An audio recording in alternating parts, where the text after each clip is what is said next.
So, lads, today we're going to be talking a little bit about Gabby Williams, who was on the AZ Foot podcast yesterday. Today, I'm not entirely sure. I could be a day late to this.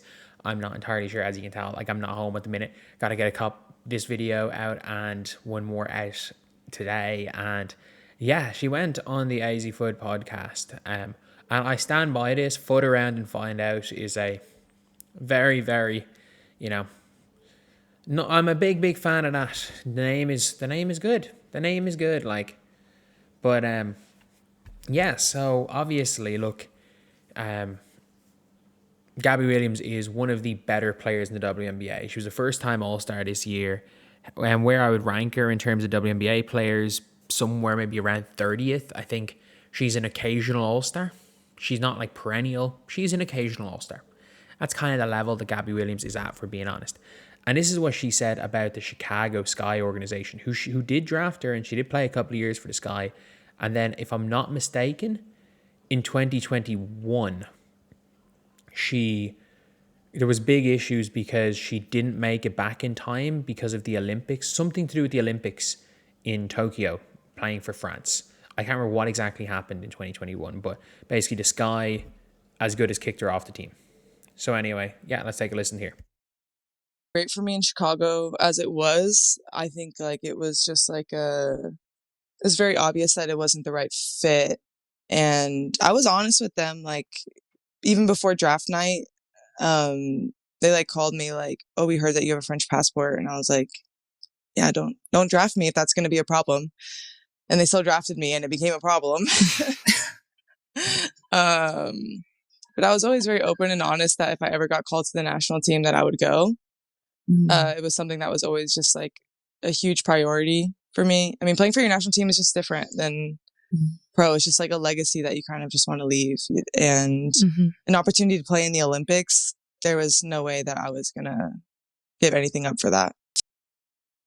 And not only that, it's one of those things, especially with back then, when nobody could have known the WNBA was going to the way it is right now.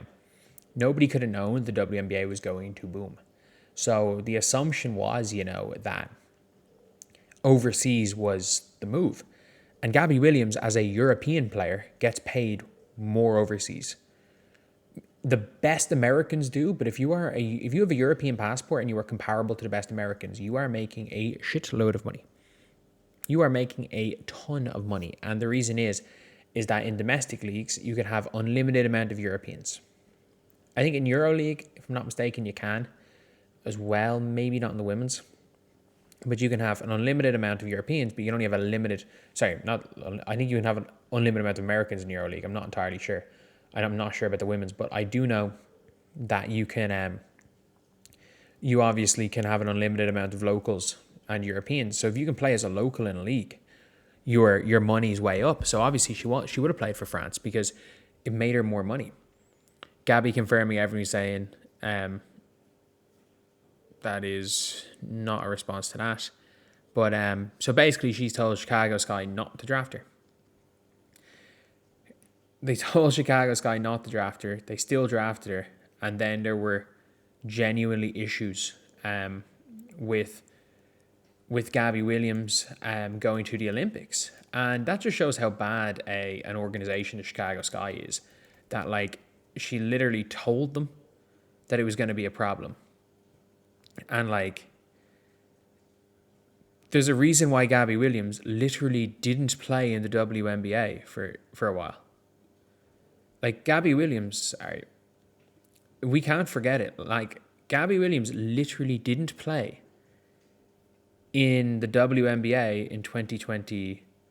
Or 2024. Did she play in 2023? I know she didn't play in 2024. She played 10 games in 2023. And she came over late after the Olympics and then didn't play in 2021. She literally did not play for that year. And the Chicago Sky, they placed her on a full season suspended list. So they suspended her contract because she would have had to have missed training camp, basically. She would have had to go a missed training camp, and yeah, they just got rid of her. They got rid of her, which is not an ideal scenario. But at the end of the day, look, as bad as this looked for the Sky, this was in fact the year they won a title. So anyone being like the Sky messed up, the Sky did this, did that, they did win a title that year. I do have to say, like, they did go and win a title that year, which is something. Which is something, obviously, but like, it is kind of a crazy thing. But yeah, it's just a disaster of an organization. Like an organization where a player told you, I'm going to play for the national team, where they brought it up in the pre-draft conversations. They're like, oh, we heard you might play for France. And she was like, yes, I'm going to play for France. Don't draft me if that's going to be an issue. And they drafted her and it became an issue. And we then didn't really see Gabby Williams as fully committed to the WNBA from 2021 until this year. Like, as big of a name as Gabby Williams is, Gabby Williams wasn't in the WNBA in 2024. We forget that. She only came back after the Olympics. She came back to Seattle, obviously, an organization who then courted her, gave her a max contract, and the likelihood is, because Diggins' core years have been used, Nneka's core years have been used, there is a chance that they core her again. If the core rule is still a thing, I'm 50-50 on the core rule still being a thing. But like, yeah, it's very clearly an issue. The Chicago Sky, so many weird stories you hear about this organization, the Sky, the Sun. And in fairness, the Connecticut Sun, like, they have horrible facilities, but the players that have played for both are like, it's not even a debate. The Sky is the worst. Like, the Sky are the reason why Emma Messman didn't play in the WNBA for years. They literally, like, people were like, oh, she wants to go play in a city. And it's like, oh, does that mean New York? And it's like, no. She literally the Sky play in the middle of nowhere. Their practice facility is 40 minutes away from where they play. They live in the middle of nowhere, which is kind of ridiculous.